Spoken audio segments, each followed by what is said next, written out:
আজকে আমি বলবো কিভাবে ৩০০ টাকার একটা ওড়না কেটে আমি এত সুন্দর এথনিক স্টাইলের একটা কুর্তি বানিয়েছি। এটা ছিল একটা ৩০০ টাকার ওড়না যেটা ফ্যাশনোতে সেলের কারণে আমি পেয়েছি। তো ফ্যাশনোতে ঈদের পরপরই সেল চলছিল যেটা আমি জানতাম না। অ্যান্ড ওই সেলের মধ্যে আমি খুঁজে পেয়েছি অনেকগুলো দোপাট্টা যেগুলোর প্রাইস ছিল ৩০০, ৫০০ আর ৬০০ টাকা। আর এখান থেকে আমি এই ওড়নাটা খুঁজে পাই যেটার প্রিন্টটা আমার ভালো লেগেছে, অ্যান্ড লাকিলি এই দোপাট্টাটার প্রাইস ছিল ৩০০ টাকা। এই ওড়নাটা দিয়ে আমি একটা শর্ট কুর্তি বানাবো যেটা এখনকার অনেক বেশি ট্রেন্ডিং, সেটা হচ্ছে শর্ট কুর্তি।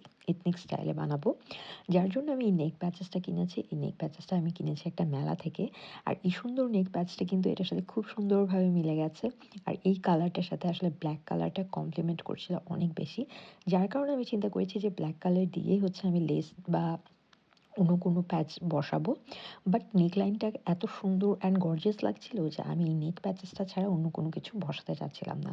সো এই প্যাচটা বসানোর পর আমার মনে হয়েছে যে স্লিভসে কিছু কাজ থাকলে ভাল লাগবে। বাট সেটা অবশ্যই একটু সিম্পল হতে হবে যেহেতু আমি গর্জিয়াস রেখেছি নেক লাইনটা। সো স্লিভসটা একটু সিম্পলের মধ্যে রাখবো। যার কারণে আমি ফ্যাব্রিক ম্যাটেরিয়াল অনুযায়ী, যেহেতু এটা একটা কটন ম্যাটেরিয়াল, খুব হেভি কোনো কিছু এটার সাথে ভাল লাগবে না। সো তার জন্য আমি একদম সিম্পল একটা জয়েনিং লেস আর একটা ফ্লোরাল টাইপের একটা নেট লেসগুলো যেগুলো এখন অনেক বেশি চলছে স্লিভসের জন্য অ্যান্ড লেগ লাইনস এর জন্য অলসো। তো ওই ধরনের একটা কিছু আমি কিনেছি এটার জন্য। অ্যান্ড এই নেক প্যাচেসের যেই কাপড়টা আছে আমি এটা রাখতে চাচ্ছি না।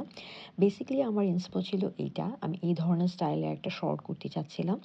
সো আর এটার সাথে ব্ল্যাক কম্বিনেশন করার পর আমার কাছে মনে হচ্ছিল যে এটার কালারটা খুব সুন্দরভাবে প্রমিনেন্টলি বোঝা যাচ্ছে। সো তারপর আমি এই ২ টা লেস কিনি। এইখানে আই থিংক ৩ গজ করে আছে একেকটা লেস। আমি একটা লেস নিয়েছি নেক লাইনের জন্য, আরেকটা নিয়েছি স্লিভস অ্যান্ড নেক বোথ ২ টার জন্যই। সো এই ফ্লোরাল লেসটা আমি স্লিভস প্লাস হচ্ছে নেক লাইনে জয়েন করার জন্য নিয়েছি। আর এটার গজ আই থিংক ৩০ টাকার মতো ছিল।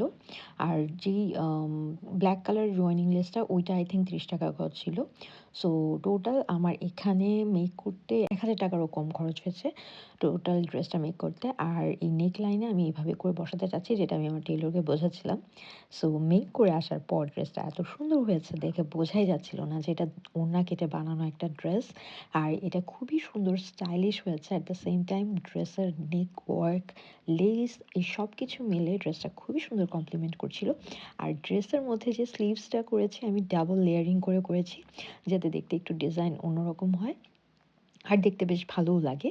এটার সাথে ড্রেসের সাথে স্লিভসটা খুব সুন্দরভাবে ম্যাচ করেছে। আমি স্লিভসের একদম কর্নারে হচ্ছে এইটা ফ্লোরাল যেই টাইপের লেসটা ওইটা ইউজ করেছি অ্যান্ড ২ টা লেয়ারিং করে জয়েনিং লেস দিয়েছি। নেকের সাথেও কিন্তু প্যাচটার সাথে আমি অ্যাটাচ করেছি ওই ফ্লোরাল লেসটা, যেটা চিকন একটা লেস এনেছিলাম আমি। অ্যান্ড প্রত্যেকটা জিনিস এত সুন্দরভাবে ম্যাচ করেছে ড্রেসটা দেখে আসলে চোখ ফেরাতে পারছিলাম না আমি।